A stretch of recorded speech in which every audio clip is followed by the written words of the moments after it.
অনেকে বলে জাতিসংঘ হচ্ছে একটা নখদন্তহীন বাঘ। ভাই, যার নখ নাই, দাঁত নাই, ওই বাঘের আসলে কোনো ক্ষমতাই নাই। এই জাতিসংঘ হচ্ছে আমেরিকার একটা টুল টু কন্ট্রোল এনি কান্ট্রি। আমার স্বাধীনতা, আমার মূল্যবোধ, আমার দেশ। আগ্রাসন এই দেশের সংগ্রামী মানুষ কখনোই মানেনি। জুলাই আমরা দেখেছি মানেনি, ভবিষ্যতেও মানব না।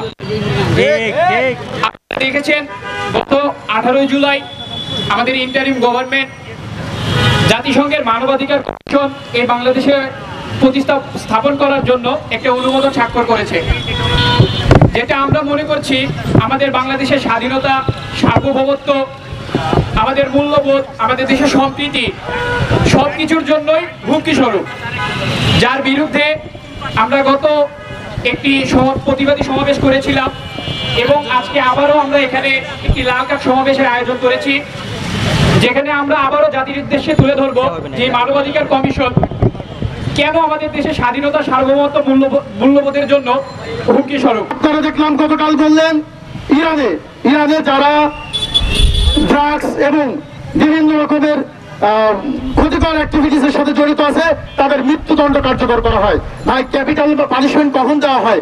একটা দেশের স্থিতিশীলতা রক্ষা করার জন্য।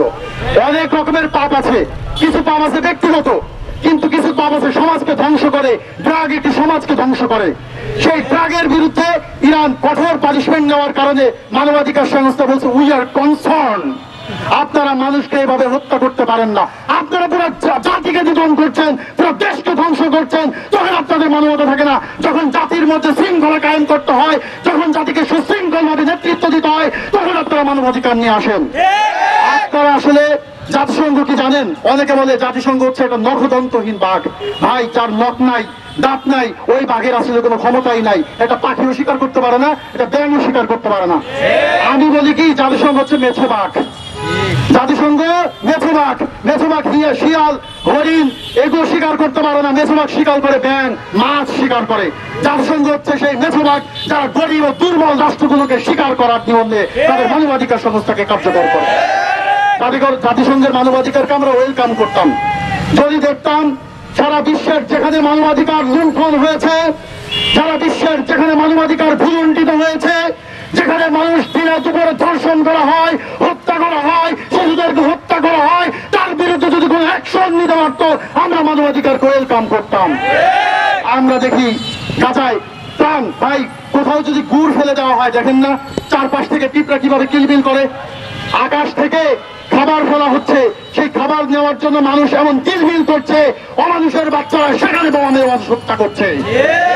এই জাতিসংঘ হচ্ছে আমেরিকার একটা টুল টু কন্ট্রোল এনি কান্ট্রি। আপনারা দেখবেন এর আগে জামালউদ্দিন খালিদ ভাই বলল, যেখানে সম্পদ আছে, প্রাকৃতিক সম্পদ আছে, সরাসরি তো দেশ দখল করা যায় না, সেখানে তারা বিশৃঙ্খলা সৃষ্টি করে। আমার এক ভাই সেনাবাহিনীতে ছিলেন, তিনি মালিতে ছিলেন।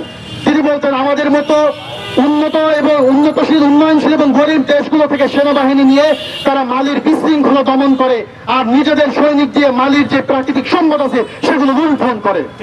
আমরা বর্তমান দেখছি বুর্কিনা ফাসো থেকে কিভাবে ফ্রান্সকে হটিয়ে দেওয়া হয়েছে। আপনারা যদি এখনো ব্রিটিশ মিউজিয়ামে যান, ব্রিটিশ মিউজিয়ামের যত প্রত্নতাত্ত্বিক এবং ঐতিহাসিক সম্পদ আছে সব আমাদের ভারতীয় উপমহাদেশ থেকে লুণ্ঠন করে দেওয়া সম্পদ। পশ্চিমাদের বাহাদুরি বলতে আসলে কিছুই নাই, না আছে গ্যাস, না আছে তেল, না আছে সম্পদ, কিছুই নাই। এরা মানবাধিকারকে টুল হিসাবে ব্যবহার করে বিশ্বের উন্নয়নশীল গরিব রাষ্ট্রগুলো থেকে সম্পদ লুণ্ঠনের হাতিয়ার হিসেবে কাজ করে। প্রিয় বন্ধুগণ, এবার আমরা বলতে চাই বর্তমান সরকারকে কিছু কথা। প্রিয় সরকার একটা এনজিওবাদী সরকার গঠন করেছেন, আমরা দেখেছি।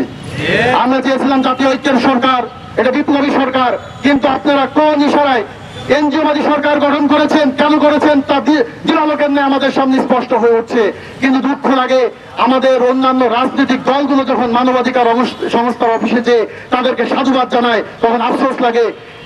আমি তাদেরকে প্রশ্ন করতে চাই, দীর্ঘ 16 বছরে যখন এদেশে ফ্যাসিবাদ জেগে বসেছিল, আপনাদেরকে বাঁচাতে মানবাধিকার থেকে কেউ আসে নাই, আপনাদেরকে বাঁচাতে আমেরিকা থেকে কেউ আসে নাই, আপনাদেরকে বাঁচাতে দেশের রিক্সাওয়ালা, এদেশের ছাত্র জনতা, এদেশের কৃষক, এদেশের গার্মেন্টসের লোকেরাই রাজপথে নেমে রক্ত দিয়েছে। আমেরিকাকে প্রভু মানবেন না, যদি প্রভু মানতেই হয় এদেশের জনতাকে প্রভু মেনে রাজনীতি করেন। আমরা আজকে যে বিষয়ে একত্রিত হয়েছি, আমরা দেখেছি সাম্প্রতিক সময়ে ইন্টারিম সরকার জাতিসংঘের সাথে একটা চুক্তি স্বাক্ষর করেছে। জাতিসংঘের এই মানবাধিকার কার্যালয় এখন পর্যন্ত 17টা দেশে আছে এবং বাংলাদেশের সাথে চুক্তি সহ টোটাল 18টা দেশে তারা চুক্তি করেছে। আপনি যদি এই 17টা দেশের অর্থনৈতিক অবস্থা দেখেন, 17টা দেশের অর্থনৈতিক অবস্থা পুরোদমে ভঙ্গুর এবং প্রত্যেকটা দেশে সন্ত্রাসবাদ আছে, জঙ্গিবাদ আছে, কিন্তু বাংলাদেশে কোনো ধরনের সন্ত্রাসবাদ নাই, জঙ্গিবাদ নাই। আমরা একটা স্বাধীন সার্বভৌমত্ব দেশ।